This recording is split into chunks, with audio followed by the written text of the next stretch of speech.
For you guys out there that are having problem with your spray gun drying up inside, not working properly, I'm going to show you a little secret that I've been using for quite a lot of years, actually, ever since I started. So it's probably going on 40 years. It's taught to me.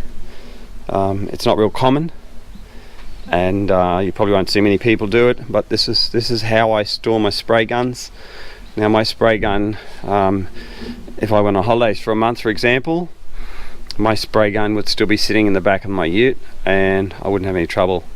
When I go to use it, it'll be as good as gold. So this is my spray guns just on the back of the ute. I've got a little Graco GX19 there, and I've got a PS 3.21 that I've just put a kit in. Now I always have them in with these buckets. If you had a van, you got a bucket with a hole in it.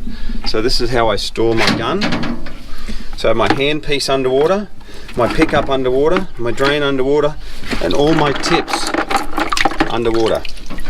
Now while they're underwater they can't rust. It's only when they're out of water. Now these would have rusted because I've run out of water. And some of these tips are very old.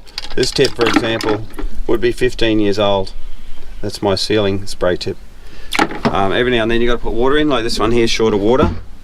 But you'll see what I mean. Never run out. Always keep water in them. The handpiece, the cheaper handpieces can't handle being underwater all the time. But as soon as you take your hose off, like you were to take your hose off and take your pickup and that off, you know, to store your gun, inside your gun would dry out, your filter would dry out, and then you start to have problems.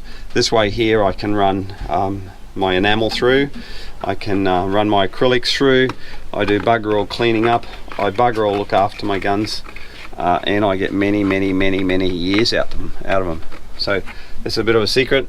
So hopefully, if you're having any trouble, if you're able to store your guns like that, that's brilliant.